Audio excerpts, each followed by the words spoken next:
آج ہم بات کرنے والے ہیں آئرن فسٹ سیریز کے سیزن 1 ایپیسوڈ نمبر 1 کے بارے میں۔ تو ایپیسوڈ کی شروعات نیو یارک سٹی میں ایک بھکاری ٹائپ آدمی کو دیکھنے سے ہوتی ہے جو کہ اپنے سامنے ایک بڑے بلڈنگ کو دیکھ رہا تھا جو کہ رینٹ انٹرپرائزز کی بلڈنگ تھی۔ اپنے پاس میں ایک آدمی سے بولتا ہے کہ دراصل یہ بلڈنگ میری ہے۔ اب جیسے ہی وہ اس کی بات سنتا ہے تو اس کی حالت دیکھنے لگتا ہے جو کہ بالکل بھی اچھی نہیں تھی، اور اسی لیے اسے بولتا ہے کہ شاید تمہیں اسے بیچ کر اپنے لیے کچھ جوتے خرید لینے چاہیے۔ پر اس بندے کی بات پر دھیان نہ دیتے ہوئے وہ اس بلڈنگ میں اندر جا کر کاؤنٹر پر بولتا ہے کہ مجھے ریچرڈ ہیروڈ سے ملنا ہے۔ تو جواب میں وہ ریسیپشن والی لڑکی بولتی ہے کہ یہ بالکل بھی پاسبل نہیں ہے۔ اس پر یہ آدمی اپنا نام بتانے لگتا ہے کہ میں ڈینی لینڈ ہوں، وینڈل لینڈ کا بیٹا۔ اس بات کو سننے کے بعد وہ عورت کسی کو فون ملاتی ہے اور ڈینی لینڈ کو ویٹ کرنے کے لیے بولتی ہے۔ اب ڈینی یہاں پر ادھر ادھر چیزوں کو دیکھنے لگتا ہے اور ساتھ ہی میں اسے یہ بھی پتا چلتا ہے کہ اس کی کمپنی نے بہت ہی زیادہ ترقی کر لی ہے۔ اب ڈینی یہ سب دیکھ ہی رہا تھا کہ اتنے میں دو گارڈز آ کے ڈینی کو پکڑ کر باہر کر دیتے ہیں۔ دراصل اس عورت نے کسی اور کو نہیں بلکہ گارڈز کو کال کرا تھا تاکہ وہ ڈینی کو باہر نکال دے۔ پہلے تو ڈینی کافی سمجھانے کی کوشش کرتا ہے کہ اسے ریچرڈ ہیروڈ سے ملنے دے، پر وہ گارڈز اسے بالکل بھی نہیں چھوڑتے اور ڈینی بہت ہی آسانی سے سب کو مار پیٹ کر اندر جانے کے بعد وہ ہال کو لاک کر دیتا ہے اور آسانی سے لفٹ میں اوپر جاتا ہے جہاں پر کبھی ریچرڈ کا پرانا آفس ہوا کرتا تھا۔ اب وہاں پہنچ کر سیکیورٹی اس کا نام پوچھنے لگتی ہے، لیکن ڈینی اسے جواب نہ دیتے ہوئے ہیری کے آفس میں گھس جاتا ہے جہاں پر ہیروڈ نہیں تھا بلکہ کوئی اور بیٹا تھا۔ یہ سب دیکھ کے ڈینی بہت ہی زیادہ حیران ہو جاتا ہے اور ہیروڈ کا پتہ پوچھنے لگتا ہے، جس پر سامنے بیٹا آدمی الٹا ڈینی سے سوال جواب کرتے ہوئے اس کے بارے میں پوچھتا ہے۔ یہ دونوں آپس میں باتیں کر ہی رہے ہوتے ہیں تو اتنے میں یہاں پہ ایک لڑکی آ جاتی ہے جسے دیکھنے کے بعد ڈینی بولتا ہے کہ شاید تم جوئی ہو، اور وہ سامنے کھڑے لڑکے کو بولتا ہے کہ تم وارڈ ہو۔ اب اس بات کو سننے کے بعد یہ دونوں ہی کافی حیران ہو جاتے ہیں اور اس سے پوچھتے ہیں کہ تم ہو کون؟ اس پر ڈینی جواب دیتا ہے کہ میں ڈینی لینڈ ہوں۔ تب وارڈ اسے کہتا ہے کہ ایسا نہیں ہو سکتا، ڈینی لینڈ 15 سال پہلے ہی پلین کریش میں مر چکا ہے اور اس کی پوری فیملی کی موت بھی اسی پلین کریش میں ہوئی تھی۔ اب ڈینی انہیں سمجھانے کی کوشش کرتا ہے کہ میں اس حادثے میں زندہ بچ گیا تھا، پر وہ دونوں ڈینی کی باتوں پر یقین نہیں کرتے۔ تب ڈینی اس سے ہیروڈ کا پوچھتا ہے تو جویا اسے بتاتی ہے کہ 12 سال پہلے ہیروڈ کی کینسر سے موت ہوئی تھی، اور اب اس بات کو سنتے ہی ڈینی بہت ہی شوق ہو جاتا ہے اور یہ سوچنے لگتا ہے کہ ابھی اسے کیا کرنا چاہیے۔ پر وارڈ اسے کہتا ہے کہ تم گلی کے ایک بھکاری ہو اور ڈینی کا نام استعمال کر رہے ہو، تم ڈینی نہیں ہو سکتے۔ ڈینی اسے کافی سمجھانے کی کوشش کرتا ہے پر وارڈ بالکل بھی یقین نہیں کرتا اس پر اور اپنے گارڈز کو بلا کر اس کو باہر نکال دیتا ہے۔ اب جوئے اس سے کہتی ہے کہ یہ لڑکا سچ میں ڈینی کی طرح دکھ رہا تھا اور ساتھ ہی اس کی طرح باتیں کر رہا تھا، پر وارڈ جوئے کو سمجھاتا ہوا بولتا ہے کہ ایسا کبھی نہیں ہو سکتا۔ اب ڈینی اس کمپنی سے نکلنے کے بعد ایک گھر کے پاس جاتا ہے جو کہ باہر سے لاک تھا، اس لیے وہاں کے ونڈو پر اونچا جمپ لگا کر اوپر چڑھ جاتا ہے۔ اب اس گھر کے چپے چپے کے بارے میں ڈینی کو پہلے سے سب کچھ پتا تھا، کیونکہ دراصل یہ گھر پہلے اس کے پیرنٹس کا ہوا کرتا تھا اور اس کے پیرنٹس کے موت کے بعد یہ گھر جوئی کے نام پر کیا گیا تھا۔ وہاں پہنچ کر دیکھتا ہے کہ وہاں پر ایک کتا ہے۔ اب ڈینی اس کے پاس جاتا ہے اور اسے کچھ بولتا ہے تاکہ وہ کتا نہ بھونکے۔ اب اس کتے کے شانت ہونے کے بعد ڈینی ادھر ادھر گھومنے لگتا ہے اور اپنے پاسٹ کی میموری میں کھو جاتا ہے، جس میں کہ ہم دیکھ پاتے ہیں کہ ڈینی اور جوئی کھیل رہے تھے، اور کیونکہ ووڈ شروع سے ہی ڈینی کو پسند نہیں کرتا تھا اسی وجہ سے ڈینی کو پریشان کر رہا تھا۔ جب سین واپس سے پریزنٹ میں آتا ہے تو ہم لوگ ڈینی کو ایک پارک میں بیٹھ کر گانے سنتے ہوئے دیکھ پاتے ہیں، لیکن تبھی یہاں پر ایک ہوم لیس بندہ آتا ہے جس کے پاس ایک موبائل فون تھا جو کہ اسے تھوڑی دیر پہلے کچرے کے ڈبے میں سے ملا تھا۔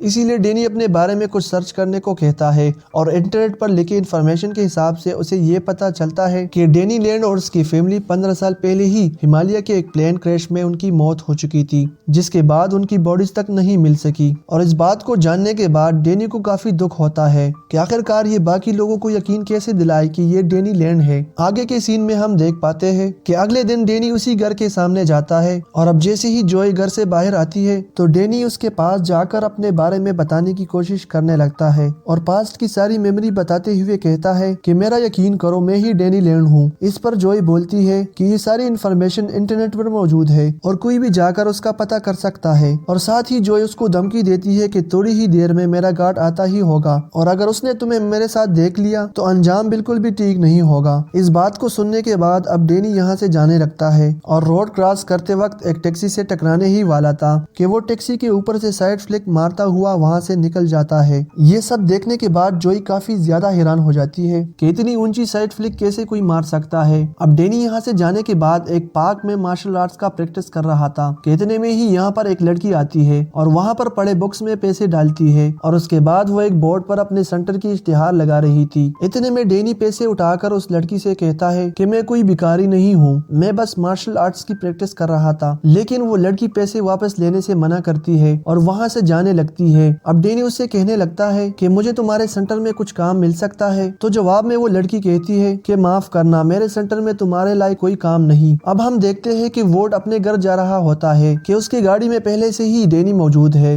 वोड को सब कुछ वापस याद दिलाने की कोशिश करने लगता है पर वोड गाड़ी में गन निकाल कर उस पर पॉइंट करता है। ये सब देखने के बाद डैनी काफी ज्यादा गुस्सा हो जाता है और पहले तो वोड को वार्निंग देता है, पर जब वोड गन नीचे नहीं करता तो डैनी पलक झपकते उसके हाथ से गन लेते ही उसे ही पॉइंट कर देता है। अब डैनी गन को साइड में फेंक कर उससे बोलने लगता है कि मेरी फैमिली को आखिर क्या हुआ था। जवाब में वोड कहता है कि मेरी कंपनी से एक पूटी कौड़ी भी नहीं मिलेगी तुम्हें। इस पर डैनी कहता है कि मैंने तो पैसों की बात तक नहीं की, मुझे बस अपने फैमिली के बारे में जानना है। वोड कहता है कि तुम्हारी फैमिली 15 साल पहले एक प्लेन क्रैश में मर चुकी है। साथ ही कहता है कि अगर तुम सच में डैनी लैंड हो तो अपने DNA टेस्ट दो या फिंगरप्रिंट टेस्ट करवाओ। तो जवाब में डैनी बोलता है कि जिस टाइम मेरी फैमिली का एक्सीडेंट हुआ उस टाइम मैं सिर्फ 10 साल का था और क्योंकि उस टाइम मैंने DNA टेस्ट नहीं करवाया था तो इसी वजह से कोई भी रिकॉर्ड मौजूद नहीं है और मेरा कोई भी फैमिली मेंबर जिंदा नहीं है, इसी वजह से मेरा DNA टेस्ट पॉसिबल नहीं हो सकता। ये सब सुनने के बाद वोड उसे और भी गुस्सा दिलाता है और डैनी गाड़ी की स्पीड और भी तेज कर देता है और गाड़ी टकराने ही वाली थी कि तभी डैनी को पास्ट के बारे में कुछ याद आ जाता है और डैनी जल्द ही गाड़ी रोक कर वहाँ से चला जाता है। अब हम देखते हैं कि डैनी उसी डोजो सेंटर पहुँच जाता है जिसका इश्तिहार उस लड़की ने बोर्ड पर लगाया था। यहाँ पर पहुँचने के बाद उस लड़की यानी कोलिन से कहता है कि मैं यहाँ के मास्टर को चैलेंज करना चाहता हूँ। तो जवाब में कोलिन कहती है कि मैं ही यहाँ की मास्टर हूँ और मैं तुम्हारे चैलेंज को एक्सेप्ट नहीं करती। अब डैनी कहता है कि मैं यहाँ पे बच्चों को कुंफू सिखा सकता हूँ और कोलिन पूछती है कि तुमने कुंफू कहाँ से सीखा है। जवाब में डैनी उसे ऐसी जगह का नाम बताता है जो कि ऐसी कोई जगह एग्जिस्ट थी ही नहीं।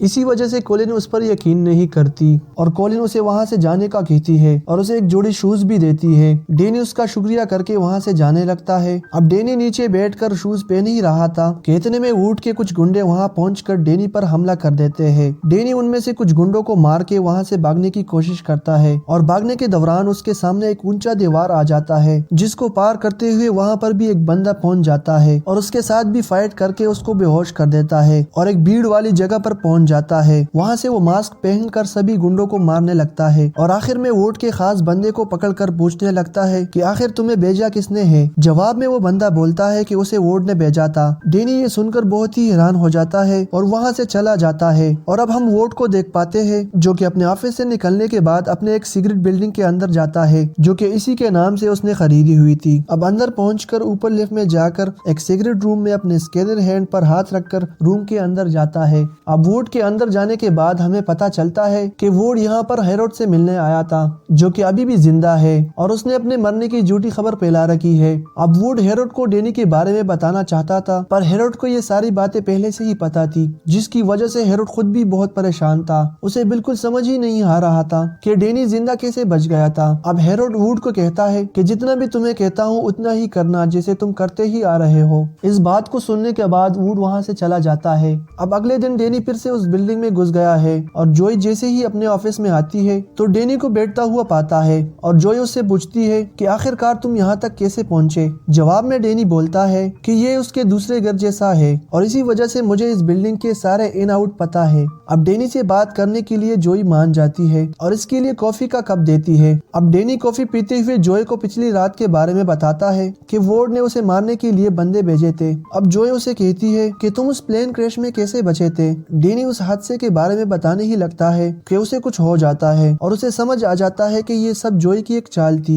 और इस कॉफी में उसने कुछ मिलाया था। और डैनी उसी टाइम गिरकर उसके आंखों में धुंधलापन आ जाता है और अपने सामने जोई और वोड को देखता है। अब जब डैनी की आंखें जैसे ही खुलती है तो वो अपने आप को एक मेंटल असाइलम में पाता है जहाँ पर उसे बांध कर रखा हुआ था। अब वो होश में आया ही था कि तभी एक आदमी उसे फिर से बेहोश कर देता है। अब डैनी की सपने में हम उस इंसिडेंट को देख पाते हैं जब इसका प्लेन क्रैश हुआ था और वहाँ पर डैनी और उसके पेरेंट्स काफी घबराए हुए थे क्योंकि ये समझ गए थे कि शायद ये उनका आखिरी दिन है। तब उस प्लेन क्रैश में डैनी के पेरेंट्स की मौत हो जाती है और इस एपिसोड के लास्ट सीन में हम बर्फ में पड़े डैनी के आईपॉड को देखते हैं और इसी के साथ हमारी एपिसोड का अंत होता है। तो अगर चैनल को आप लोगों ने सब्सक्राइब नहीं किया तो उसे सब्सक्राइब करें। तो मिलते हैं अगली वीडियो में एक नई कहानी के साथ।